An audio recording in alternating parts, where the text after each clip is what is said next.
it sounds so small, but I just remember like sitting down, having lunch and being like, God, this is like so meaningful and fulfilling and interesting to have all of these life chats with people I didn't know 4 days ago, about everything in life, like heartbreak, death, whatever you can think of. Welcome to Solo Travel Unpacked, where we explore the world one solo travel story at a time. I'm your host, Kelly, and I believe solo travel is more than just visiting new places. It's a journey of self-discovery, empowerment, and connection. Each episode, we meet a different solo traveler who shares their experiences, insights, and lessons learned along the way. We'll also unpack key solo travel topics to give you the tools and inspiration you need for your own adventure. Let's meet today's guest and unpack another solo travel story. On this episode of Solo Travel Unpacked, we're talking about a very specific type of solo travel, the one where you show up alone, but leave with unforgettable friendships and a whole new perspective. We're talking about solo group travel. My guest today is Katie, a powerhouse travel writer whose work has appeared everywhere, from National Geographic Traveler to Architectural Digest, Forbes, and the Daily Beast. She's traveled to all 7 continents, 86 countries, and all 50 states, and has built a loyal community of more than 13,000 Instagram followers by sharing stories that celebrate culture, connection, and adventure. Katie has taken more than a dozen solo trips, many of them through group travel experiences. From husky sledding in Finnish Lapland to hiking in Peru, she's seen the world through both bold exploration and meaningful human connection. In this episode, we'll talk about why Katie thinks Tasmania is a must for solo travelers, the benefits of joining a group as a solo adventurer, and how shared travel moments can create the deepest memories. And here's something to keep in mind. Over 60% of solo travelers say they're open to group trips, but want the freedom to explore on their own terms too. Katie tells us how group solo travel can be the best of both worlds. Katie, I'm so excited to have you here to dive deeper into this topic. Thank you so much for joining me today. You've experienced so much on your travels, and I'm really excited to hear your thoughts on how group travel can enhance solo travel experiences. Welcome to Solo Travel Unpacked. Thank you. I'm so excited to be here. When you reached out, I was like, obviously in, can't wait. Thank you for responding to my DM and coming on the show. I really do appreciate it. And we will talk so much more about travel. But outside of that, can you tell us a little bit about yourself? And I did give everybody a tease at the beginning of your intro and all your amazing accolades, but I would love to hear it from you. Like about my career or outside? Yeah, outside of travel. Yeah, so I live in New York and I love to, I guess this is relevant for the topic we're going to cover, socialize, like spend time with my friends, family. I love to read, although I feel like it depends what book I'm on, like at the moment. Right now I'm off a couple good ones. And then, running, skiing, being outdoors, going to get dinner and drinks with friends. Pretty basic. I don't know. Watch Bravo occasionally. That sounds like the perfect mix to me. I love it. So we'll dig deep into solo travel and the specific topic. But I'm curious before we do that, how did you get into solo travel? So I had always wanted to be a travel writer. And the second I started out like as a writer, and then when I sort of broke into travel, that's really when I started to explore more solo travel and I think, we're talking about solo travel in terms of groups and making friends on trips. Because for me, like a huge part of the experience is like meeting people. And sometimes if you're solo, you actually can make friends easier and like get more immersed in the culture. Other times, though, I think if you're solo, it's hard not to like, you're tired, you want to scroll your phone on Instagram or whatever. Like it's easier to drop out, I think, in some ways. But I got more into solo travel just through experience. Like I've been solo in like Nepal, New Zealand, Peru, Dominica, Barbados. And it's funny because I look back on those trips and I'm like, well, they weren't solo. But usually it's either like someone I met along the way or befriending my hosts or, one person's scheduled to meet you for cocktails and then you swindle them into entire weekends. Yeah, I also think the space can be sort of played out in some ways because I feel like the women travel more than men, women are more adventurous than men, and women book more trips than men. So obviously there's going to be more solo women travelers than men. But I also feel like there can be an image of it that's sort of off-putting, the person who's like in one backpack, has one backpack going all around Europe for months and like, yeah, it doesn't need to be as intimidating. It's almost like if you really want to go somewhere, there's never going to be like the perfect amount of time or the perfect amount of like moments in your life. And if you want to go somewhere solo, if you want to go somewhere badly enough, take yourself. Yeah, you don't have to wait around. That's one of the biggest perks from it. Yeah, so you and I have something in common because I have traveled solo in these group trips. So I'm curious, why do you think group trips are such a great option for solo travelers? So I think that the it depends. You want to select the correct group, but I almost feel like it's the best of both worlds. So this winter, I had the absolute joy of actually joining two group trips where I didn't know a single person. One was in the subarctic in Canada in Churchill on a polar bear safari, and the second was in Tasmania on a backroads trip. And what I think is great about joining group trips as a solo traveler is that you have the option, as we mentioned, dropping in or out. You can carve out as much time alone for yourself as you want. Like particularly with these trips, like they're so different. But, with the polar bear safari, it was more forced togetherness, which I found to be like amazing because I felt like I had a community after like the very first. We took a tundra buggy out into these train cars, the tundra buggy lodge in the middle of the arc, the tundra, and there's an immediate sense of camaraderie. While in Tasmania, everything with back roads, you could go at your own pace if you wanted to really book it on a hike, or if you wanted to, bike 30 miles versus like 10, you could do so. But what I loved about the Tasmania trip too, is the people became part of the story for me. And I think if you're going somewhere you're passionate about or a really unique destination, like it's a certain type of person. It's not their first trip if they're going to find polar bears in the Hudson Bay in Canada. I was with these amazing people who had so many different life stories and different age groups. And same with Tasmania. Like it's not your first trip to be like, I'm gonna go, biking through the back roads of like, this island south of Australia. So it's self-selecting and you get to be around like-minded peers, but also people who are so much different than you are in ways that you wouldn't normally interact with aside from, a group trip experience. I mean, I was hanging out with people my parents' age too, and I was really enjoying their insight and wisdom. And I guess at first I was thinking, who's in their 30s, who's in their 20s? And I was like, how often do I actually get to like hear the life stories of people in their 60s or like early 70s and like have them give me unfettered advice on what I'm doing in my life, and it was just really fun. You hit on so many important points that I have thought about and others have pointed out as I'm doing these episodes. One being all the different options, right? I think when I first got into it too, I'm like you, I'm thinking something with a backpack around Europe. I'm like, that doesn't appeal to me. But that could be if you wanted to. There's so many different companies, there's so many different options. Another thing you hit on is getting to know the people that you're with every day in and day out through these experiences. And I think certainly while independent solo travel might be the right answer for some, that is something that the group solo travel offers that it doesn't. Yeah, and things are taken care of and arranged in a different way. I think what's funny is some people say they love to travel, but they don't actually love traveling because traveling things go wrong. Like maybe there's some issue with your passport or your bags, or, you have to book the hotels and be on top of everything. You sort of can't tune out in the same way. Hmm. Versus with group travel, like it's really things are taken care of for you.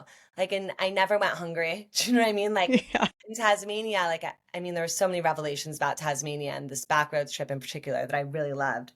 But just like the food was delicious. I'm adventurous, but there's no way I would have been able to like hike and bike and explore like all throughout this wilderness without, I don't even know, like having my own sprinter van full of like material supplies. It's seamless in that sense. And because you don't have to worry about some of the other stuff that can sort of bog you down, you get to really feel free and enjoy like, for me, like the wilderness I was in, like in Canada, like seeing the polar bear, hearing like you can barely hear them approach at night. Like they move so softly, and then it's just like the subarctic itself is so beautiful. The light is gorgeous. I'd drink a tundra chino, which was like cappuccino, hot chocolate, and like Kahlua, and just vibe. And then in Yeah. Tasmania, just being able to really explore and see the whole country and be around people. It's nice because you make friends, and I felt really lucky with both groups, but then I was sort of hearing, it's also the look towards the outfitters, like Frontiers North Adventures is family owned and they specialize in adventure trips and like the Canadian, it's like their tagline is find your true north. They're based in Manitoba. So, they have these trips in Churchill, like a beluga whale safari, which I really want to do, and Northern Lights safari experiences. And then the iconic polar bears.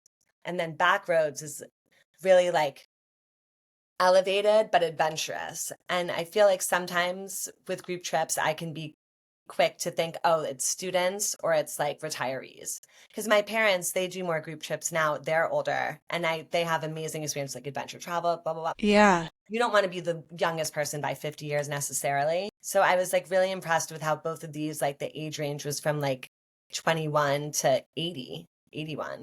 Yeah, I was thinking too, when you were talking about all these different examples, it just, there's so many different places you can go, right, as well. I think that that opens up a world of experience because when you're traveling with friends, right, you might not all want to go to the same place, but it's just such a nice option that you can go exactly where you want to go. And I wanted to ask too, when you started to talk about this, but how, when you're on these group solo trips versus going independent, does that really create a space for connection and really opportunities to connect in a deeper way than we might in everyday life?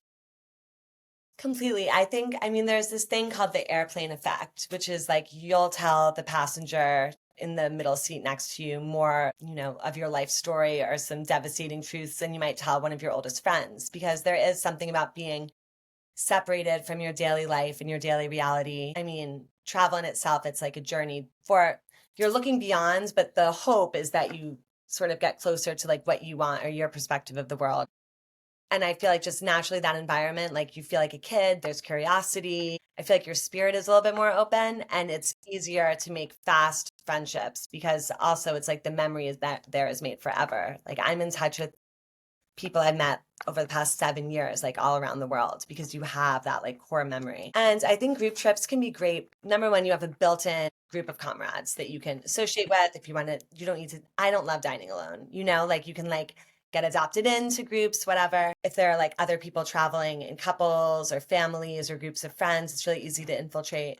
But also, I think it's helpful for people who want to have that sort of connection during their trips, but they're a little bit more shy or introverted.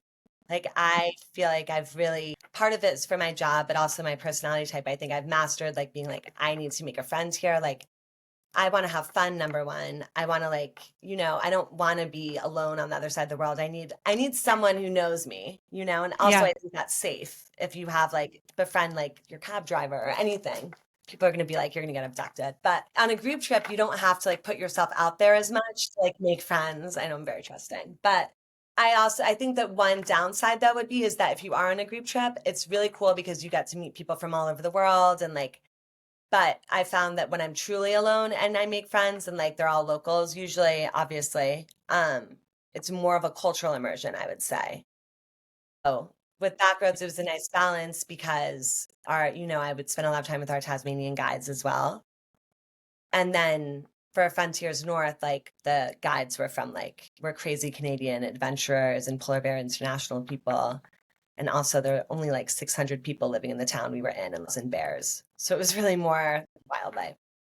That's absolutely insane and sounds amazing. Somebody too that I was recording with last week said something very similar to you, and they were speaking on how you become connected really quickly in these groups. And the point was he's making is you have this really condensed timeline, and you're seeing each other at you're grumpy, at you're happy, at you're emotional. You're seeing everything in this window that you're together versus with your friends, you don't always see this kind of intense for a few days where you're seeing every side of somebody. So it really creates this connection very quickly. And if you're traveling solo within a group, you also have the freedom to like drop. I mean, I had two ladies that really adopted me on the Backroads trip, which was so fun, and a Canadian family too that I hung out with a lot. But I was able to move through the groups easily, like you Yeah. don't, versus when you're traveling with a friend, it bonds you for life. But there's always the moment on the trip where you're like, oh my God, this person's driving me nuts. So, And then there's more people you can go talk to, or you can exactly, just take a break. for sure. Well, I know that you've gone on all these amazing trips, and we've specifically been talking about a few of them. So I'm curious, can you share a cultural or adventurous moment, either from the Tasmania trip or another one, that really stuck with you and reminding you why you like traveling with others? So for the Tasmania trip, I had wanted to go to Tasmania forever. And the first couple days I was hiking and like, I mean, I even feel guilty saying this at some point, but like at one point I even put in like one headphone and was just like really powering through around. We were at Pump House Point, so we were Okay. So we went from Pump House Point. We'd started near like Cradle Mountain, and then we ended up near like Freycinet, which is a beautiful national park. And it was one of the midway through the trip. And I just remembered I was like, I'm just going to start chit chatting and I'm just going to walk with various people. I'm not going to like actually focus on hiking. And it's so dumb, but I just had this revelation. It's not dumb, but like by the time I got to lunch, like I probably had like amazing conversations with about 15 of the people. And I was like, God, like I love people. I love talking to people. Like it's not just about like, losing and finding yourself in the woods. Even though the guy from Into the Wild decided happiness isn't real unless it's shared, that was like his tragic conclusion. So I came to that without dying. But yeah, like just it sounds so small, but I just remember like sitting down, having lunch, and being like, God, this is like so meaningful and fulfilling and interesting to have all of these life chats with people I didn't know 4 days ago, about everything in Hmm. life, like heartbreak, death, whatever you can think of. I also remember that it takes some energy to do that. Like it's easier to just sort of put in half of a podcast or like something, or and just, you know, keep to yourself because it is like more work on your end. But then it's like the most pleasurable type of work and like that type of connection, that's what stays with you. And it brings the place alive too. So that one hike, I would say, it was just like really majestic, but it was really the people I was with. So Yeah. it's interesting. Like did the highs and lows or what we wanted from the trip. And I'd said surprise, which is so vague. And whatever, I'd wanted to go to Tasmania forever. I didn't know what to expect. And then the surprising part was how much I really loved like being part of the group and the people and the experience in general. So, what drew you to Tasmania? Why has it been on your list for so long? When I was in college, I was going to Porto with like my college boyfriend. I was studying abroad in London, and there was this Ryanair in-flight magazine, travel writing, inspiring. I'm sure that magazine, I don't even know if it exists anymore. And I don't know the name of this hike, but it was like this dangerous hike in Tasmania where like people die on the hike, which I guess is like kind of you can die on any hike. But I remember being like, what is Tasmania? Looking at the photos, and then it just became this really romanticized thing in my mind. And if you ever Google Tasmania, or like there are so many books written by these people who've walked across Tasmania, and it's just supposed to be this very wild, and it is a very wild, majestic, beautiful place. Like it's stunning. And then it's almost, I would say, because I've done New Zealand and like Australia and Fiji and like that part of Oceania, I guess we're calling that continent. Although I feel like that's such a weird name for that part of the world. But I would say like Tasmania almost felt like a Scotland because it's rainier a little bit and cloudier. And then I was shocked, like some of the best food I've ever had in my life because it's like very expensive to ship things from the mainland. So like, and there are all these farms. So like the best oysters I've ever had, cheese, milk, like everything was delicious, sparkling wine. And then the people were just like amazing. Like Australians are famously friendly, and I feel like Tasmanians, like Tassies, take it to another level. So it was just, yeah, it was this unbelievable mix of like really stark, dramatic, pristine wilderness. And even though Tasmania was settled, like it was the second, I feel like it was Sydney. And then, I mean, Hobart was one of the earliest settlements. They're like, we come from great convict stock because a lot of more convicts were sent to Tasmania, but it was never as industrialized or as Australia was. So you still get this sense that you're on a small island, but that just has like insane beauty around every corner.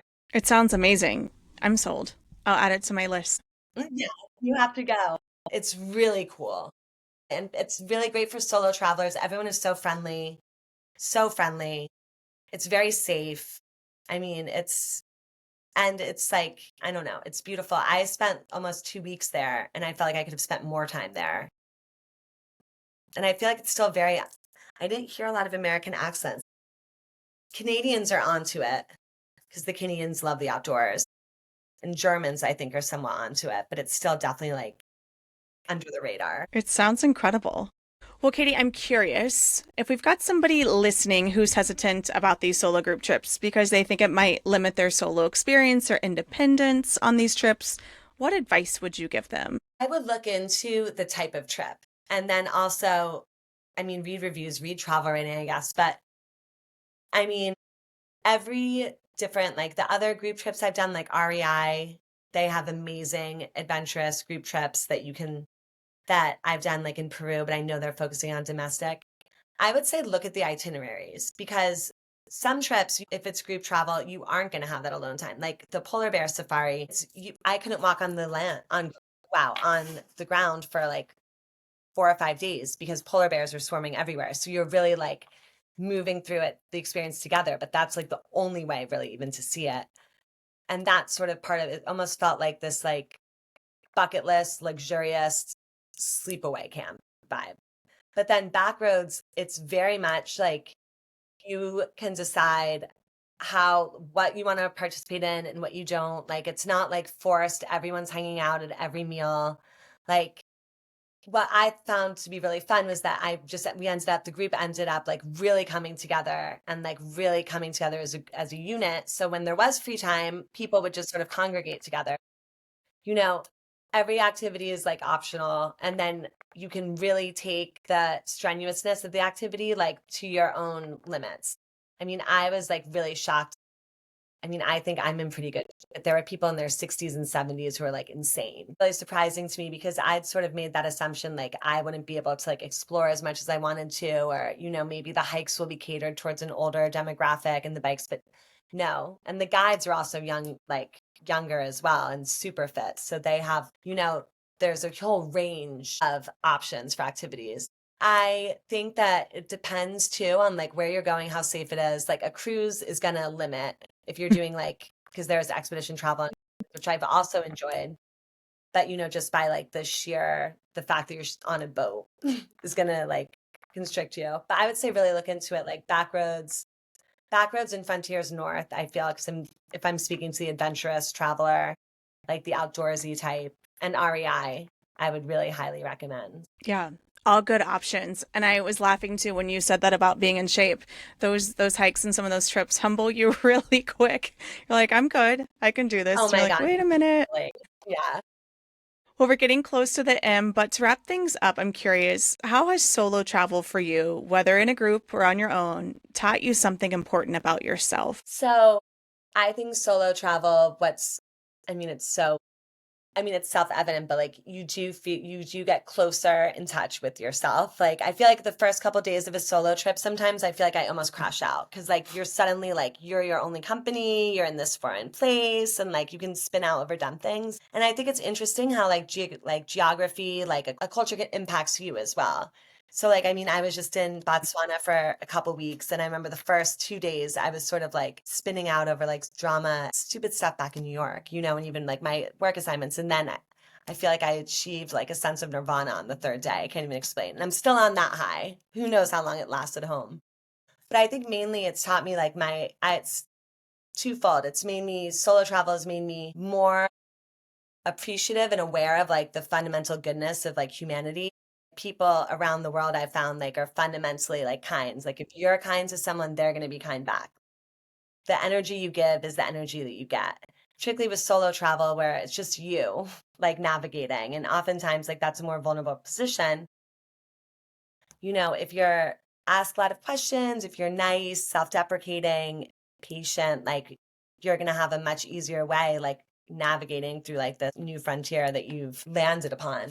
And then the second part of that really is like my own sense, I feel a greater sense of resilience and I feel pride in being able to connect with people from all around the world or adapt. It's funny, like the more chameleon like I become, the more I also feel like I have an inversely even stronger sense of self because I know that I can make friends anywhere, I can survive anywhere, and you become braver.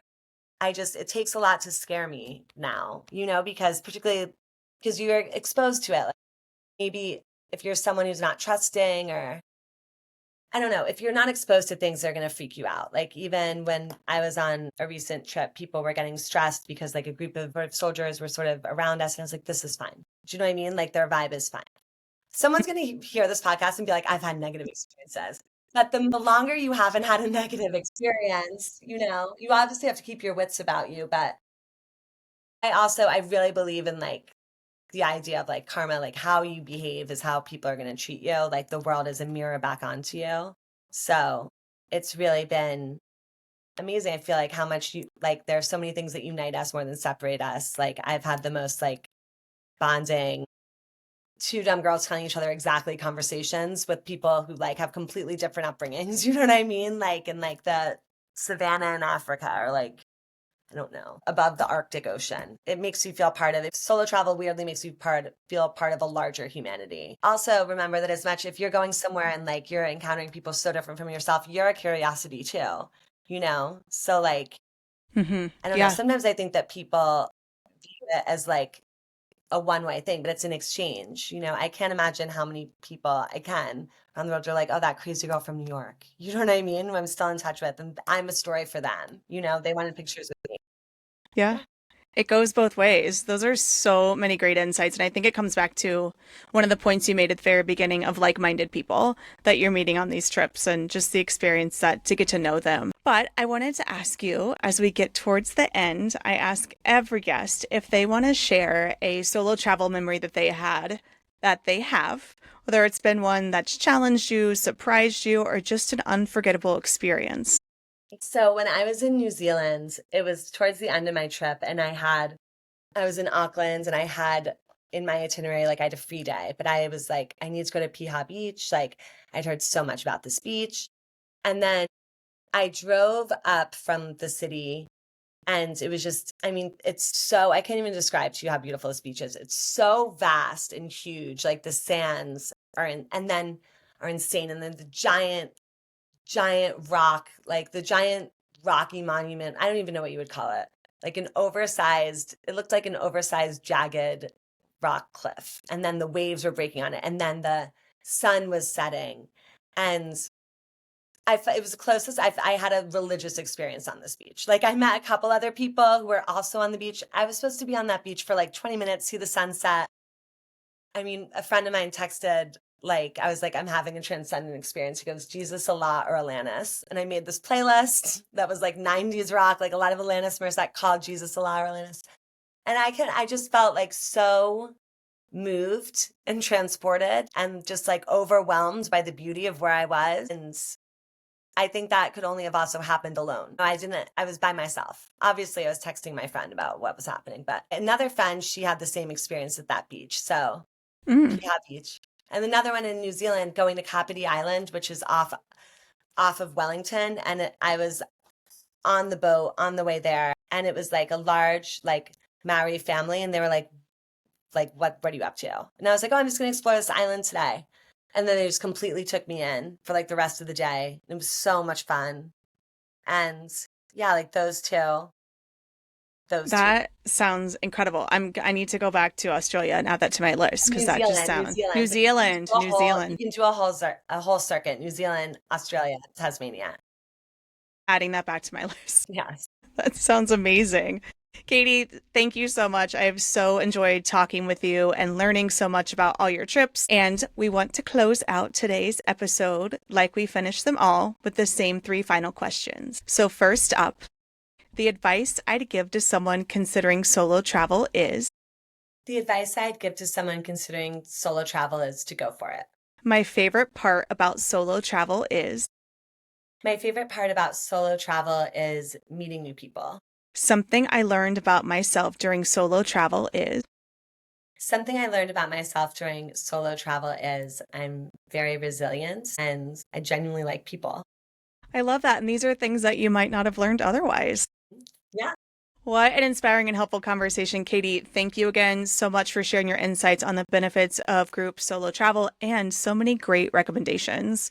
I love how you highlighted that when we travel alone, we're not truly alone, and all these wonderful relationships that you've made. There's always an opportunity to connect, learn, and grow. So if you feel inspired, please check out Katie's Instagram and website as she keeps it updated on all her amazing adventures, and I will absolutely include it in our show notes here. So Katie, thank you again so much. I really appreciate it. Thank you. Yes, take care. Every episode brings a new perspective, so be sure to subscribe and join us next time to meet another incredible solo traveler. If you love this episode, let's keep the conversation going. Follow us on Instagram at Solo Travel Unpacked Pod or on Facebook at Solo Travel Unpacked. And if you have a solo travel story to share, I'd love to hear from you. Reach out to be a guest. Until next time, let's explore the world one solo travel story at a time.